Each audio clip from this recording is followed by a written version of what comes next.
నమస్తే అండి. పాలక్ కర్రీకి పాలకూర శుభ్రం చేసుకొని శుభ్రంగా కడిగి ఉడకబెట్టుకోవాలి. గిన్నెలో అయినా ఉడకబెట్టుకోవచ్చు, కుక్కర్లో అయినా ఉడకబెట్టుకోవచ్చు. నేను గిన్నెలో ఉడకబెట్టుకుంటున్నాను. పాలకూరను కట్ చేయని అవసరం లేదు, అలానే ఉడికిపోద్ది. గిన్నెలో పెట్టుకుంటే 2 పొంగులు వస్తే సరిపోద్ది. కుక్కర్లో పెట్టుకుంటే ఒక విజిల్ రావాలి. చపాతీలోకి పుల్కాల్లోకి బాగుంటుంది కర్రీ. ఉడికాక ప్లేట్లో పక్కన పెట్టుకుంటే త్వరగా చల్లారిపోద్ది. 2 మీడియం సైజు ఉల్లిపాయలు కట్ చేసి ఉంచుకోవాలి. పొయ్యి మీద కళాయి పెట్టి ఈ కర్రీకి సరిపడా ఆయిల్ పోసుకోవాలి. ఆయిల్ వేడెక్కాక ఒక బిర్యానీ ఆకు వేస్తున్నాను. బిర్యానీ ఆకు ఉంటే వేసుకోవచ్చు, లేకపోతే లేదు. ఉల్లిపాయలు బాగా వేగనవసరం లేదు, 1 నిమిషం అలా మగ్గితే సరిపోతుంది. 2 పచ్చిమిరకాయలు, మొత్తం ఎండుకారం వేస్తే అంత రుచి ఉండదు. 2 పచ్చిమిరకాయలు వేస్తున్నాను. ఇవి 1 నిమిషం మూత పెడితే మగ్గుతుంది. ఈలోపు పూర్తిగా చల్లారిన పాలకూరని మిక్సీలో వేసుకుందాం.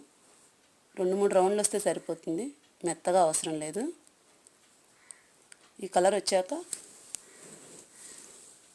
కసూరి మెంతి, ఇది 2 టీ స్పూన్ల దాకా తీసుకున్నాను. మంచి ఫ్లేవర్ బాగుంటుంది. ఇది బాగా వేగనవసరం లేదు, కలిపితే సరిపోతుంది. అల్లం పేస్ట్ 1/2 స్పూన్ తీసుకున్నా. అల్లం పేస్ట్ మాత్రం కొంచెం పచ్చివాసన పోయేంత వరకు వేగాలి. కొంచెం పసుపు వేసుకుంటే పాలకూర అలానే గ్రీన్గా ఉంటుంది, కలర్ మారకుండా. ధనియాల పొడి స్పూన్ తీసుకున్నాను. గరం మసాలా 1/2 స్పూన్ సరిపోతుంది, ఎక్కువ ఏం పట్టదు. కారం కూడా ఇందాక పచ్చిమిరకాయలు వేసుకున్నాం కాబట్టి కొంచెం వేసుకున్నాను. మొత్తం ఒకసారి కలుపుకుంటే సరిపోద్ది. ఇవి కూడా వేగనవసరం లేదు, ఊరకు కలుపుకొని వెంటనే మనం ఇందాక మిక్సీ వేసుకున్న పాలకూరని వేసేసుకోవడమే. ఇది ఒకసారి కలిపి కొంచెం నూనె పైకి వచ్చేంత వరకు 5 నిమిషాలు పడుతుంది. నూనెలో మగ్గితే బాగుంటుంది. మూత పెట్టేస్తే మగ్గిపోతుంది త్వరగా. ఇందాక పాలకూరలో ఉడకబెట్టిన వాటరు ఇప్పుడు కర్రీలో వాడుకోవచ్చు.